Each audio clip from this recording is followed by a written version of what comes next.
Hello மக்களே, welcome to SP simple YouTube channel. நீங்க பார்க்க போறது இன்னைக்கு ஏகே நடிச்சு வெளியான குட் பேட் அக்லி அப்படிங்கிற தமிழ் படத்தோட ரிவ்யூ தான் பார்க்க போறீங்க. இந்த படத்துல ஏகேவோட சேர்ந்து த்ரிஷா, பிரபு, அர்ஜுன் தாஸ் இவங்களாம் நடிச்சிருக்காங்க. இந்த படத்தை டைரக்ட் பண்ணவர் ஆதிக் ரவிச்சந்திரன். இப்போ இந்த படத்தோட ரிவ்யூக்கு போறதுக்கு முன்னாடி என்னோட சேனல் இப்பதான் ஃபர்ஸ்ட் டைம் பார்க்கணும், சப்ஸ்கிரைப் பண்ணி சப்போர்ட் பண்ணுங்க. வாங்க இப்போ மூவிக்குள்ள போலாம். படத்தோட கதையை பொறுத்த வரைக்கும் டிமாண்டி காலனி படத்துல எம்எஸ் பாஸ்கர் கேட்பார் தெரியுமா, வாழ்க்கை அப்படின்னு ஒரு நக்கலா கேட்பார்ல, அந்த மாதிரி தான் கதை அப்படிங்கிற மாதிரி நம்ம நக்கலா கேட்கிற மாதிரி இருக்குது இந்த படம். இருந்தாலும் சொல்லிதான் ஆகணும், ஒரு மிகப்பெரிய கேங்ஸ்டரா இருந்த ஏகே அவங்க ஒய்ஃப் பையனுக்காக அந்த கேங்ஸ்டர்லாம் விட்டுட்டு ஜெயில போய் சரண்டர் ஆயிடுறாரு. பல வருஷத்துக்கு அப்புறம் வெளியே வராரு அவரை பையனை பாக்குறதுக்காக. ஆனா அந்த பையன் ஜெயிலுக்கு போயிடுறான் அவன் பண்ணாத தப்புக்காக. இதனால கடுப்பாகி மறுபடியும் அவர் விட்ட கேங்ஸ்டர் வயலன்ஸை மறுபடியும் கையில் எடுக்கிறாரு. அதுக்கப்புறம் என்ன நடந்தது அப்படிங்கறத அந்த படத்தோட மிச்ச கதை. ஒரு ஆக்ஷன் டிராமா ஜானர். இப்ப இந்த படத்தோட பாசிட்டிவ்ஸ் நெகட்டிவ்ஸ் பார்க்கலாம். முதல் பாசிட்டிவா தோன்றது ஏகேவோட ஸ்கிரீன் பிரசன்ஸ் தான். நிறைய சீன்ல அவரோட பிரசன்ஸ் கண்டிப்பா அந்த சீனை எலிவேட் பண்ணிருக்குது அப்படின்னு நம்ம சொல்லலாம். குறிப்பா செகண்ட் ஆஃப் ஸ்டார்டிங்ல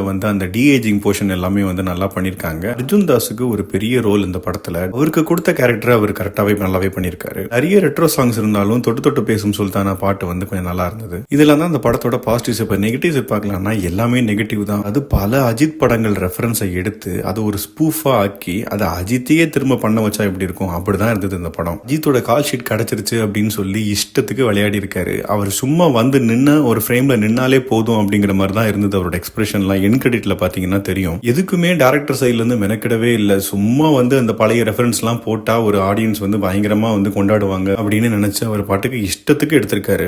கொண்டு வர ரெஃபரன்ஸ் ஆகுது கொஞ்சம் கதையோட சிங்க் ஆகுதான்னு பாத்தீங்கன்னா அதுவும் கிடையாது. ரேண்டமா அப்படியே அடிச்சு விட்டு போயிட்டே இருப்பாங்க. படத்தை நீங்க மொத்தமா பாத்தீங்கன்னா அதாவது ஒரு ஃபேன் மேடு மேஷப் இருக்கும்ல, அவங்க பர்த்டேக்காக ரிலீஸ் பண்ணுவார்ல. இப்போ ஏகேவோட பர்த்டே May 1 வருதுன்னா அவரோட பழைய படங்கள்ல இருக்கிற முக்கியமான சீன்ஸ் எல்லாமே கட் பண்ணி ஒரு மேஷப் மாதிரி ஒரு வீடியோ ரிலீஸ் பண்ணுவாங்க. இந்த மொத்த வீடியோவும் 2.5 மணி நேரமா ஓட விட்டா அப்படி இருக்கும். அதுதான் இந்த படம். இந்த கண்டென்ட்டுக்காகவோ இல்ல எதுக்காகவோ அவங்க மெனக்கிடவே இல்லை. சும்மா அப்படியே நீங்க வாங்க, அந்த பழைய டயலாக் எல்லாம் பேசுங்க, அப்படி ஒரு ஃப்ரேம் வைங்க, நடந்து வாங்க, பழைய ரெட்ரோ சாங் எல்லாம் எடுத்து போடுங்க, பிஜிஎம் வைங்க, முடிஞ்சு போச்சு படம் இப்படிங்கிற பேர்ல எடுத்திருக்காங்க. இப்படி ரணகலமா இருக்கும் போதே குபீர் மொமெண்ட்ஸ் எல்லாம் இருக்கும். அதாவது ஒரு சேசிங் சீக்வன்ஸ்ல உள்ள ஒரு கைதி ட்ரெஸ்ல இருக்கிற ஒருத்தர் பிலி பிலி பாட்டு ஒரு பிஜிஎம்ல போடும், அதுக்கு உட்காந்து டான்ஸ் ஆடுவாரு. ஆக்சுவலா இப்ப எனக்கு சொல்லும் போதே பயங்கரமா சிரிப்பு வந்தது. நீங்க தியேட்டர்ல அதை கண்டிப்பா பாருங்க, சூப்பரா என்ஜாய் பண்ணுவீங்க. அவ்வளவு சிரிப்பீங்க நீங்க விழுந்து. இந்த படம் பார்த்து முடிஞ்சு என்ன ஃபீலிங் ஆயிடுச்சுன்னா, இதுக்கு விடாமுயற்சி எவ்வளவு பரவாயில்லாம இருந்ததோ அப்படிங்கிற மாதிரி நம்மளை யோசிக்க வச்சுட்டாங்க. ரிஷாக்கும் பெரிய ரோல் இல்ல,